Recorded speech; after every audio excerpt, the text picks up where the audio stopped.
nggone nglirik arep jabut nyawa sira. Ngelirik-ngeliriknya malaikat mau jabut nyawa kemu.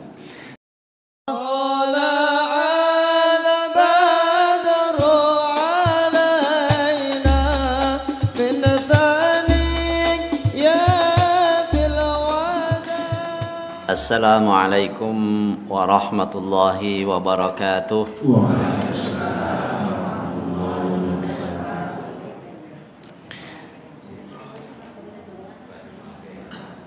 Innal hamdalillah nahmaduhu wa nasta'inuhu wa nastaghfiruh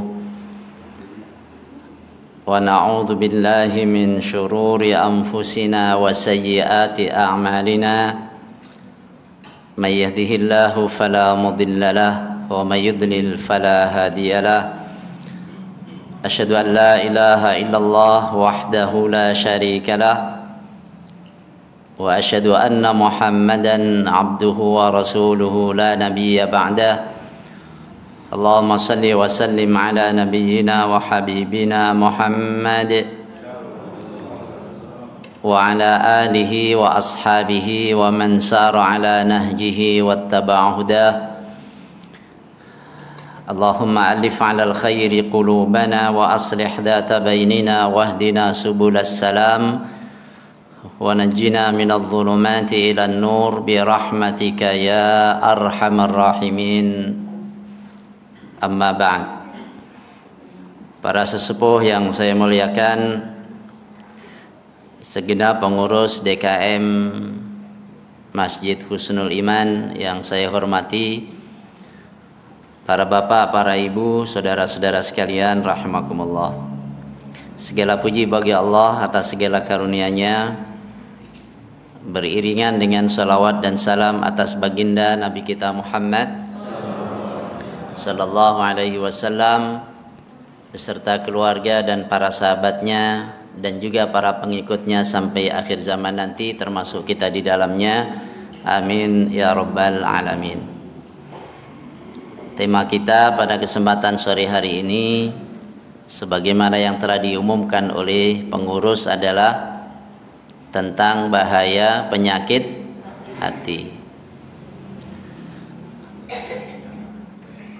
Kita tidak akan bahas seluruh penyakit hati. Kita juga tidak akan bahas kita pernah sakit hati sama siapa. Ya. Nanti ngomongin sakit hati sama si fulan habis waktu.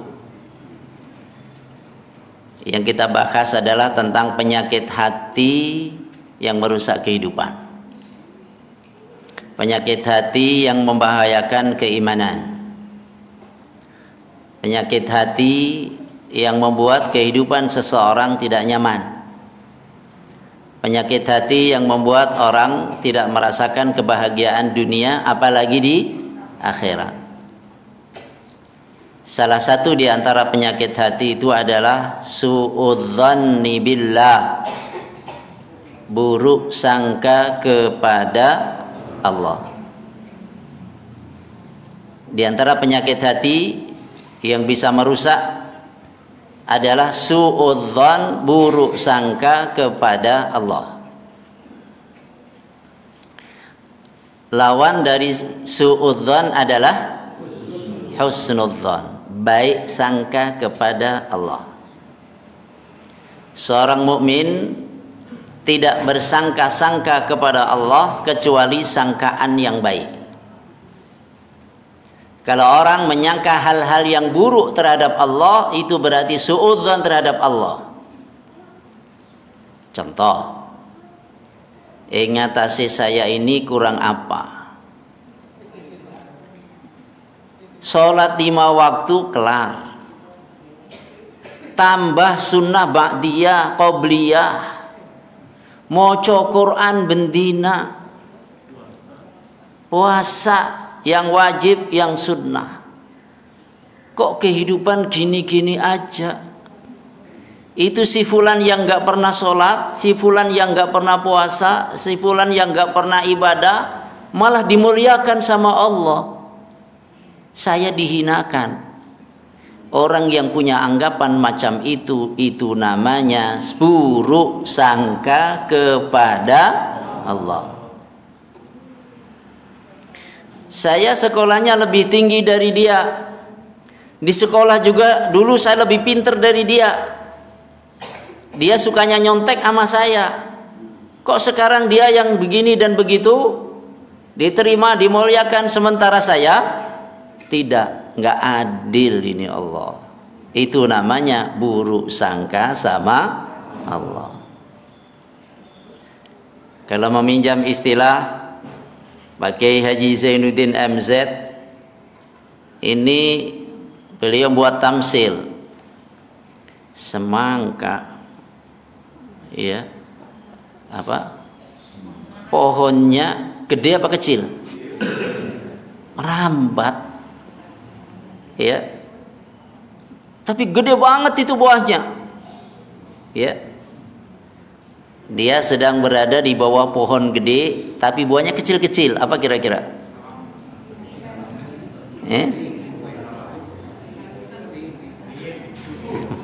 Ya, silahkan. Ya, ya. Kemudian dia lagi terlentang di bawahnya, kejatuhan. Wah, coba ini. Memang ini pohon gede. Tadinya dia mikir, nggak adil nih Tuhan. Pohon gede kayak gini, buahnya kecil-kecil. Orang semangka aja yang hanya merambat, buahnya gede, nggak adil. Lagi tiduran, kejatuhan dari atas. Yang kecil-kecil itu hanya seujung jari, plek kena mukanya. Adilnya Allah. Coba kalau itu segede semangka, bonyok muka saya, kan gitu. Ya Allah, kadang orang itu mengukur keadilan Allah, mengukur kebaikan Allah, mengukur nikmat Allah dengan dirinya sendiri saja. Ya. Jadi salah satu di antara penyakit hati yang membahayakan kehidupan, membahayakan keimanan adalah buruk sangka sama Allah. Jangan pernah buruk sangka sama Allah. Ya. Makanya terlebih ketika seseorang sudah berada dalam keadaan menjelang kematian. Dalam keadaan seperti itu diwanti-wanti oleh Rasulullah, la yamutanna ahadukum illa wa huwa yuhsinu dhanna billah.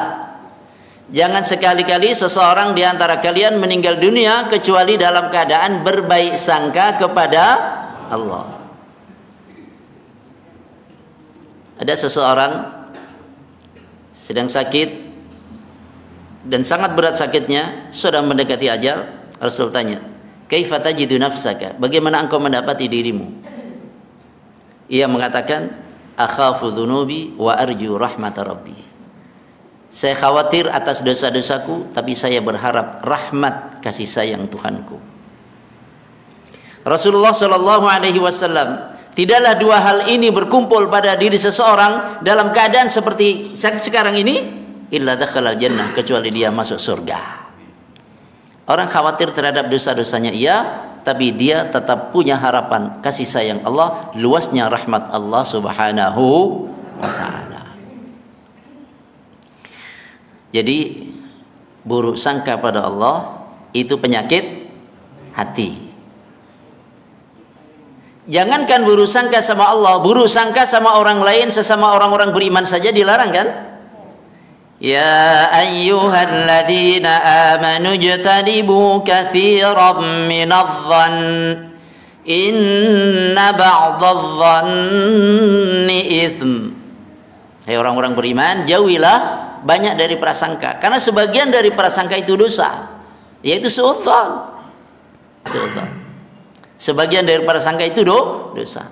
Terhadap sesama saja kita tidak diperkenankan untuk memperturutkan prasangka. Bahkan kata Rasulullah, iyyakum wadh-dhanna fa inadh-dhanna akdzabul hadits.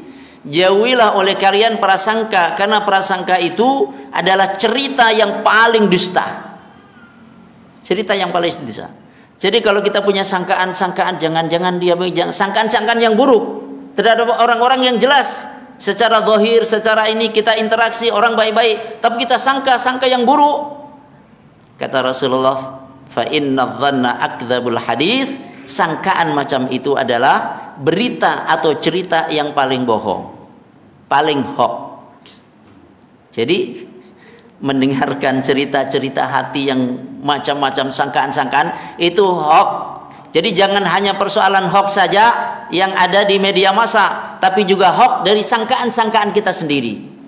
Supaya kita bertemu dengan saudara-saudara kita dalam keadaan salimus sadr, dalam keadaan lapang dada. Jemaah sekalian,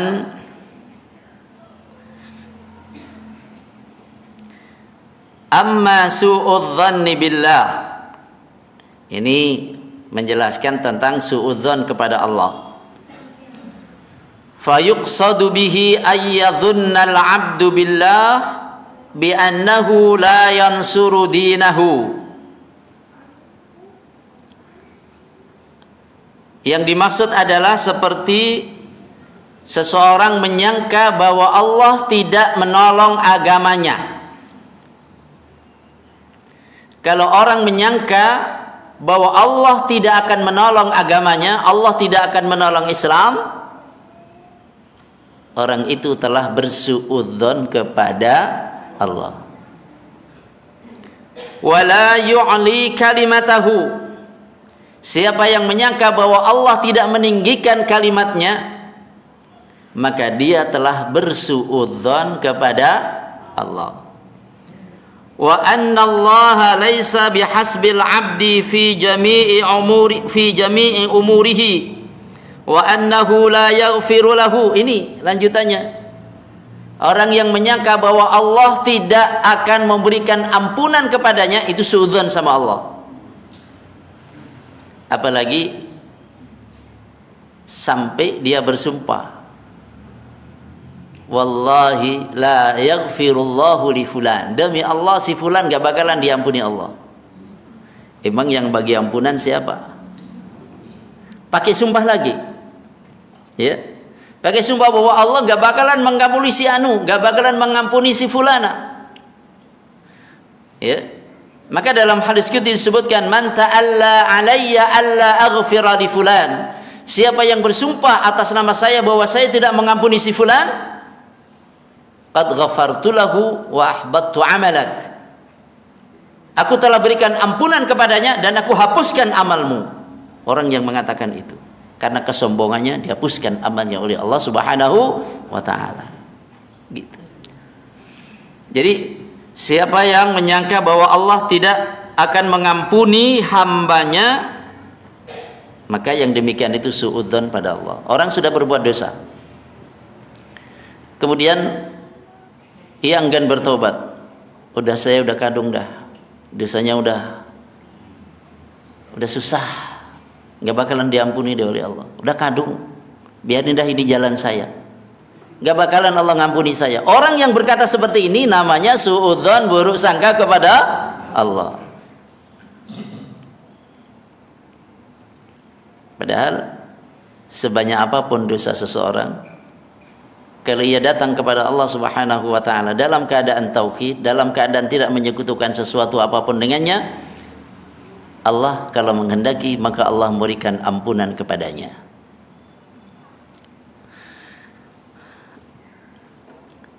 Wala yarhamuhu, ya, kalau orang menyangka bahwa Allah tidak akan menyayanginya, yang demikian ini juga termasuk suudzon terhadap Allah Subhanahu wa ta'ala.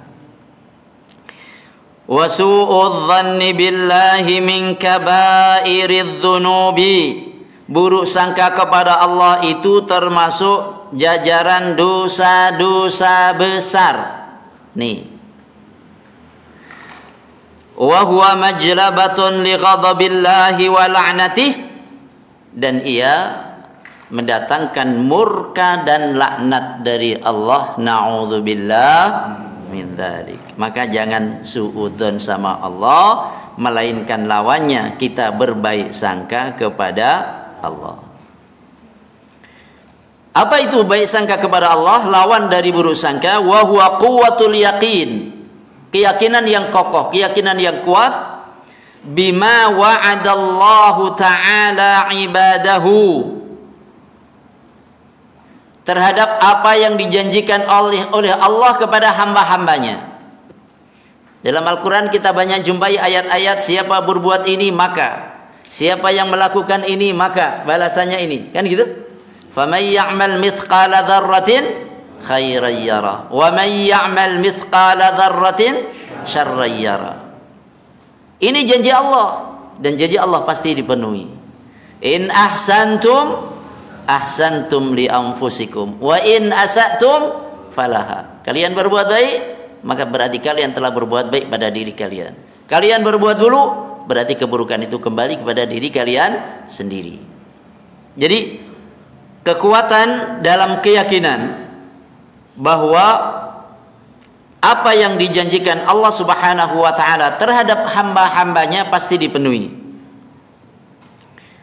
Ud'uni astajib lakum, berdoalah kepadaku pasti aku perkenankan untuk kamu.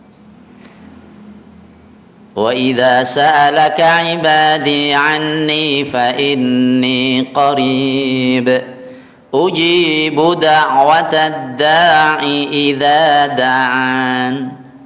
Ya, aku perkenankan doa orang yang berdoa kalau ia mau berdoa kepadaku. Ini doa udah suudzon duluan sama Allah. Saya mau berdoa tapi kelihatannya nggak dikabulin nih. Berdoa saja mau minta sudah suudzon sama Allah, Allah nggak bakal ngabulin doa kita deh. Makanya Rasul Shallallahu Alaihi Wasallam menyuruh umatnya kalau berdoa dengan yakin. Ud'ullaha wa antum muqinuna bil ijabah. Berdoalah kalian kepada Allah dengan yakin doa itu diijabah. Fa inna Allah la yaqbalu du'aan min qalbin ghafil. Allah tak berkenan menerima doa dari hati yang lalai.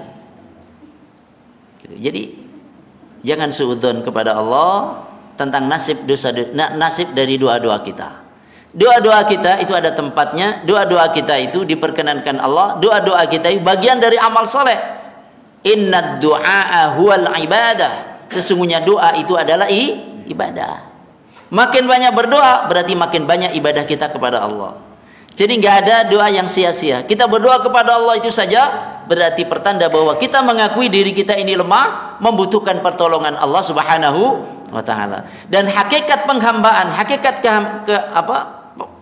ubudiyah, penghambaan kepada Allah Subhanahu wa taala adalah kesadaran seseorang bahwa dirinya lemah di hadapan Allah yang Maha Kuasa. Dirinya bodoh di hadapan Allah yang Maha Tahu. Dirinya miskin di hadapan Allah yang Maha Kaya. Dirinya tidak punya apa-apa di hadapan Allah yang segala semesta alam ini ada dalam genggaman kekuasaan dan khazanahnya. Itu makna doa. Makanya kalau orang tidak mau berdoa kepada Allah Subhanahu wa taala berarti dia telah sombong. Innal ladzina yastakbiruna an ibadati sayadkhuluna jahannam dakhirin. Surat Ghafir ayat 60. Ya.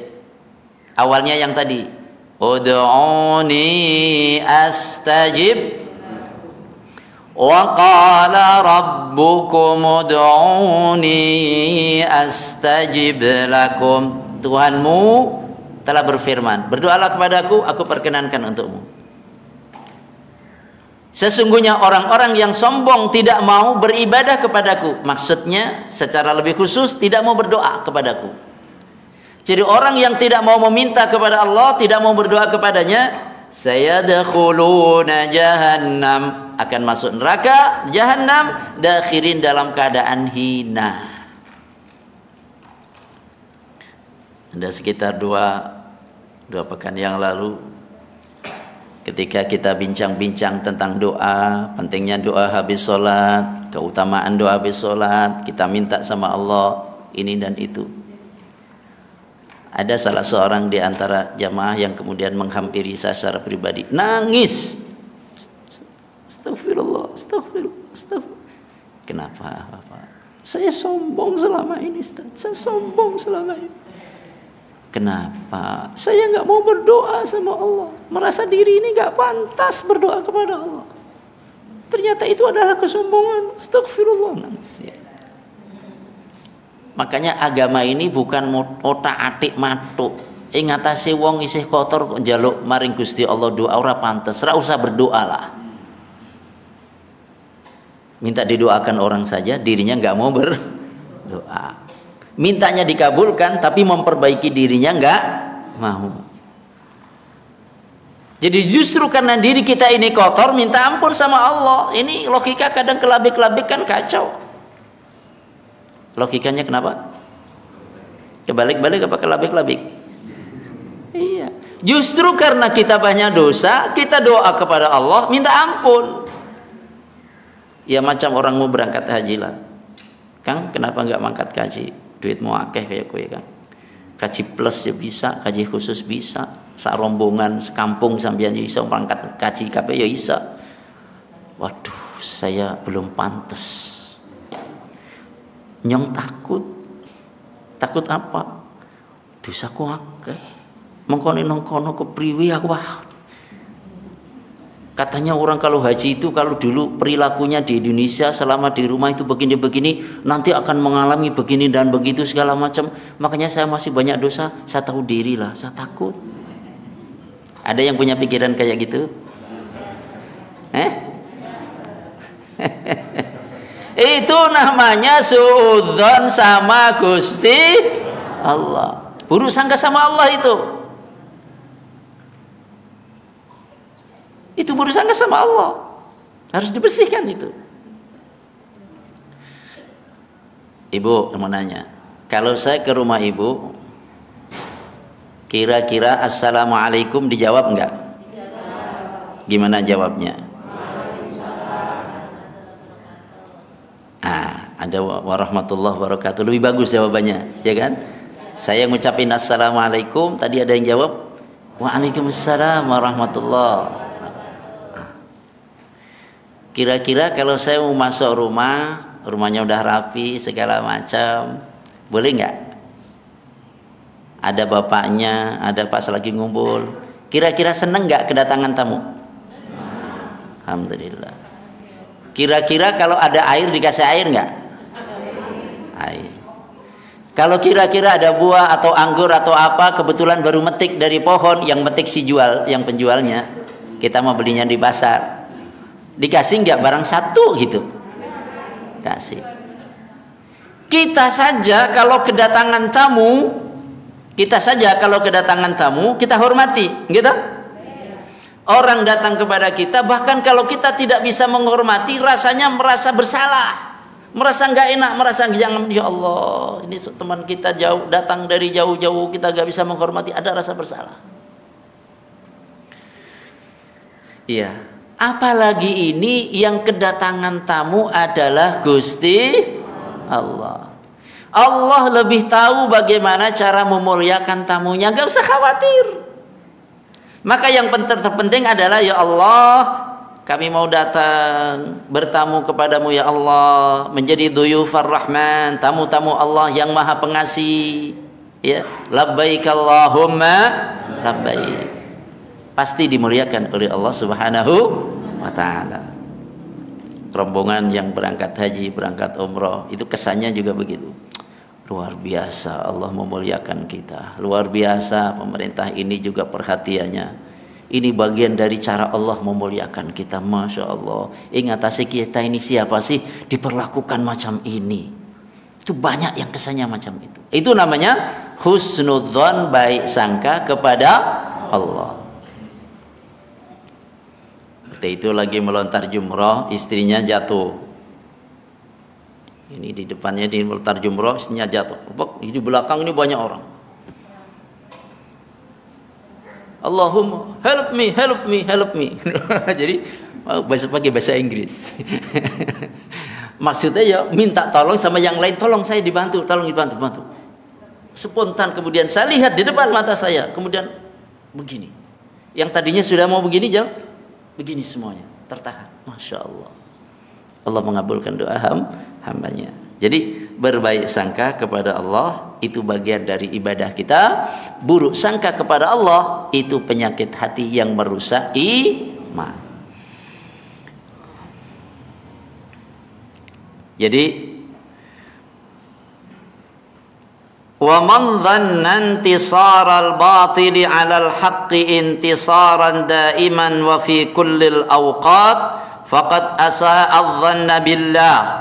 Siapa yang menyangka bahwa kebatilan itu menang di atas kebenaran dengan kemenangan yang permanen dalam segala keadaan dan waktu, maka orang ini sudah berburuk sangka kepada Allah. Jadi dalam keadaan apapun tidak boleh kehilangan baik sangka kepada Allah Subhanahu wa taala. Adapun proses bagaimana Allah memberikan pertolongan itu hikmah yang dikehendaki oleh Allah. Allah lebih tahu kapan menurunkan pertolongannya. Allah lebih tahu kapan memuliakan hamba-hambanya yang berjuang di jalan Allah. Sebagian ada yang gugur sebagai perwira, sebagai syuhada, dan sebagiannya ada yang melanjutkan perjalanan.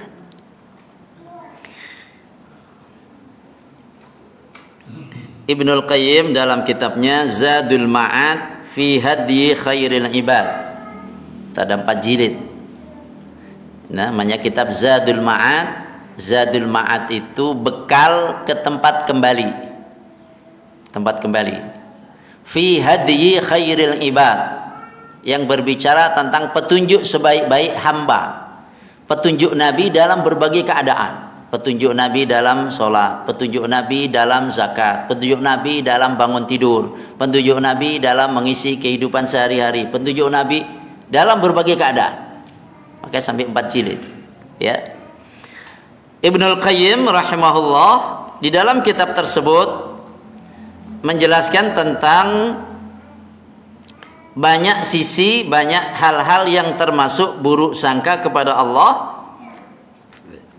Dikatakan di sana, aktsarun nasi yadhunnuna billahi ghairal haqqi dhanna su'. Banyakkan orang ini bersangka-sangka kepada Allah dengan sangkaan yang tidak benar, yaitu sangkaan yang buruk. Fima yakhtassu bihim, dalam hal yang terkait dengan urusan mereka. Jadi sering orang itu kalau terkait dengan urusan dirinya sendiri itu, ini kok kayaknya kita nggak diperlakukan sebagaimana mestinya sama Allah. Kadang ada pikiran kayak gitu. Kayaknya tetangga-tetangga pada ini dan itu, masa kita begini-begini aja. Banyak orang yang punya pikiran buruk macam itu kepada Allah Subhanahu wa taala. Wa fi ma yaf'aluhu bighairihim. Banyak pula yang berburuk sangka kepada Allah secara tidak benar terhadap apa yang diperbuat Allah terhadap selain daripada mereka. Wala yaslamu min dzalika illa man arafa Allah. Tidak selamat dari penyakit itu kecuali orang yang mengenal Allah. Wa arafa asma'ahu, mengenal nama-nama Allah. Ya Allah, ya Rahman, ya Rahim, ya Malik, ya Quddus, ya Salam, ya Mu'min, ya Muhaimin, ya Aziz, ya Jabbar, ya Mutakabbir, ya Khaliq, ya Bari, ya Musawwir, ya Ghaffar, ya Qahhar, dan seterusnya. Allah memiliki al-asma'ul husna, nama-nama yang terindah. Jadi kalau orang punya pikiran, punya sangkaan yang tidak tepat macam itu, apa sebabnya? Sebabnya adalah karena tidak mengenal nama-nama Allah. Yang selamat dari buruk sangka itu adalah orang yang mengenal Allah dengan benar. Dan orang yang mengenal nama-nama Allah. Apalagi? Wa sifatihi, dan mengenal sifat-sifat Allah. Allah Maha Adil. Ya. Allah pantang berlaku zalim kepada siapapun. Innallaha la yadhlimu mithqala dzarrah. Allah tidak berlaku zalim walaupun sebiji dzarrah, sebiji sawi, tidak. Wa arafa hikmatahu, yang selamat dari buruk sangka kepada Allah adalah orang yang mengenal, yang mengetahui tentang hikmah di balik setiap ketentuan dan ketetapan Allah. Makanya hatta ketika orang dalam keadaan mendapatkan musibah, tetap baik sangkanya kepada Allah tidak berkurang. Begitu dapat musibah, inna lillahi wa inna ilaihi rajiun. Ini kesadaran posisi kita di dunia ini. Inna, sesungguhnya kita semua tanpa kecuali, lillahi, milik Allah. Tuh, kita semua milik Allah. Saya, istri, anak, cucu, kita semuanya, ya, keluarga kita, anak cucu kita. Inna lillahi, sesungguhnya kita milik Allah. Wa inna, dan sesungguhnya kita, ilaihi, hanya kepadanya, kepada Allah, tidak kepada yang lain. Raji'un, pulang kampung. Tapi diterjemah nggak ada pulang kampung, Ustaz. Raji'un, orang-orang yang akan kembali, pasti kembali. Jadi urusan timingnya ada yang lebih dulu, ada yang nyusul. Allah yang lebih tahu mana yang lebih dulu, mana yang nyusul. Tinggal kita siap-siap kapan saja, betul? Yang umurnya 20 tahun udah siap? Waktu umur 20 tahun, belum siap. Begitu umur 30 tahun ditanya, gimana udah siap? Kalau sewaktu-waktu dipanggil oleh malaikat Israel, belum juga. Ya udah, 10 tahun lagi, 40 tahun. Yang gimana Rika, wis siap apa dinaiki? Urung.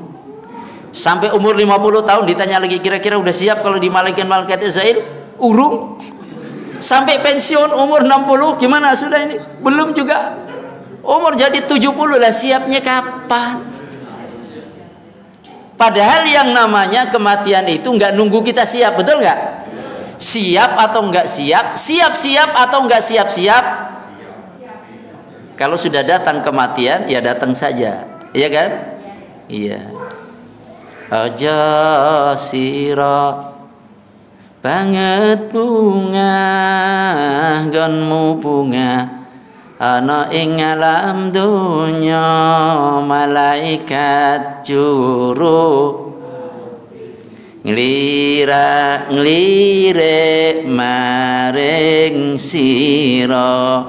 Lirik, kayaknya Pak Arwani udah bau tanah ini. Lirik gitu ya fulan.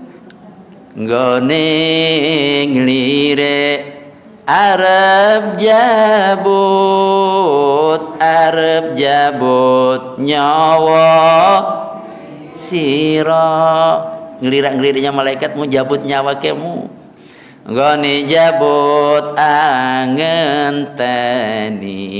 dawuhe kang maha mulya. Nunggu, ya, dawuh, nunggu perintah dari Allah Subhanahu. Sause, lanjut Pak Alwi. Didawuhi banjur tandang karo kondo, aku iki mung satermo. Bata, lanjut. Kowe ora kena semaya. Begitu didawuhi, diperintahkan untuk cabut, mengatakan saya sekedar menjalankan tugas, kamu tidak bisa minta siaran tunda, nggak bisa. Waktunya datang, la yastakhiruna sa'atan wa la yastaqdimun, tidak bisa menunda barang sesaat, tidak pula bisa mendahulukan. Jadi kembali mengetahui tentang hikmah. Dari setiap ketentuan Allah pasti ada hikmahnya. Seringkali orang tahu hikmahnya belakangan, gitu. Begitu tahu hikmahnya, oh gitu toh. Iya, masya Allah. Makanya baik sangka kepada Allah, hikmahnya pasti ada. Makanya ketika orang mendapatkan musibah, gimana doanya? Inna lillahi wa inna ilaihi rajiun. Terus, wis kayak kui anak tambah nih, Allahumma ajurni. Coba bareng-bareng kita. Allahumma ajurni fi musibati wa akhluf li khairam minha. Itu paketnya itu. Kurang hafal ya? Iya. Allahumma ajurni fi musibati wa akhluf li khairam minha. Sekali lagi, Allahumma ajurni fi musibati wa akhluf li khairam minha. Artinya, Allahumma ya Allah, ujurni, beri saya pahala. Fi musibati, dalam musibahku ini. Tuh. Begitu dapat musibah, ya Allah, Allahumma ajurni fi musibati, beri saya pahala ya Allah dalam musibahku ini. Jangan sampai sudah jatuh ketiban tangga, dapat musibah, gak dapat apa-apa. Jangan sampai, ya. Ya Allah, beri saya pahala dalam musibahku ini. Wakhluf li khairam minha, dan berikan ganti untukku yang lebih baik daripada musibah ini. Sebagian dari nikmat diambil oleh Allah. Ganti dong ya Allah dengan nikmat yang lebih baik. Begitu. Jadi saat mendapatkan musibah saja itu husnudzon, harapannya kepada Allah kuat. Jangan kemudian aduh hancur. Dapat musibah merasa kemudian hancur. Wah udah deh. Kacau dia, gimana lagi? Udah gak ada harapan lagi. Jangan sampai, jangan sampai. Makanya kalau kita mendapatkan musibah, jangan berkata-kata kecuali yang baik. Jangan berharap kecuali yang baik. Jangan doakan kecuali yang baik. Doakan yang baik. Kalau itu yang musibahnya adalah ada keluarga kita yang meninggal, doakan. Allahumma gfirlahu warhamhu wa'afihi wa'fu anhu. Jelas doa dapat ibadah, dapat pahala. Yang didoakan juga ditinggikan derajatnya oleh Allah, diampuni dosanya oleh Allah. Jelas. Jadi orang yang baik sangka kepada Allah adalah orang yang mengenal Allah, mengenal nama-namanya, mengenal sifat-sifatnya, dan mengenal hikmah di balik setiap ketentuan yang diberikan oleh Allah Subhanahu wa taala. Kenapa Allah nggak langsung tolong sekarang umat Islam di berbagai wilayah dunia? Seperti umpamanya di Palestina. Ya, hampir setiap hari bagaimana saudara-saudara kita diperlakukan secara zalim oleh orang-orang Yahudi di sana. Mana pertolongan Allah? Apakah Allah tidak menolong? Allah menolong pada waktu yang tepat. Allah ingin melihat mana di antara hamba-hambanya yang berjuang, mana di antara hamba-hambanya yang membela Masjidil Aqsa, mana di antara hamba-hambanya yang mana punya peri kemanusiaan yang adil dan beradab. Mana Allah ingin tunjukkan, mana itu di antara itu, sehingga jelas mana yang jahat dan mana yang berbuat baik, mana yang adil, mana yang zalim, jelas. Ketika pada saat itu dengan waktu dan timing yang dikehendaki Allah, Allah berikan pertolongannya. Jadi Allah di antara hikmahnya ingin menyingkap keburukan dan kejahatan orang-orang yang jahat itu, sampai akhirnya orang lari dari kejahatan itu, meninggalkan orang-orang jahat itu sejauh-jauhnya. Ini kan masih banyak topeng-topeng, orang jahat tapi pakai topeng seolah-olah bagus. Allah ingin menyingkap topeng-topeng itu semuanya, karena masih banyak yang menyangka bahwa yang pakai topeng itu adalah justru yang berbuat baik, sedangkan orang yang berbuat baik, yang ingin melakukan perbaikan untuk umatnya, untuk bangsanya, dituduh dengan yang macam-macam, sampai semuanya terbuka, mana yang besi, mana yang kuningan, mana yang santri, mana yang bajing, tambahan gitu. Jamaah sekalian, jadi oleh sebab itu jangan pernah putus asa dari rahmat Allah Subhanahu wa taala. Allah tidak akan menyia-nyiakan orang yang berbuat baik. Wa innallaha lama'al muhsinin. Sesungguhnya Allah bersama orang-orang yang berbuat baik. Allah tidak akan menyia-nyiakan pahala bagi siapa yang berbuat kebaikan, besar maupun kecil. Itu diantara baik sangka kita kepada Allah. Tidak ada yang sia-sia dari segala kebaikan yang kita buat. yang lampau, yang sekarang maupun yang akan datang dengan izin Allah Subhanahu wa taala. Barakallahu fikum, semoga manfaat. Semoga kita semua termasuk orang-orang yang senantiasa berbaik sangka kepada Allah, yakin dengan keadilan Allah, yakin dengan hikmah dari setiap peristiwa yang dikehendaki oleh Allah Subhanahu wa taala. Wallahu ya'lamu wa antum la ta'lamun. Allah yang tahu, kalian tidak tahu. Maka kita baik sangka kepada Allah. Assalamualaikum warahmatullahi wabarakatuh.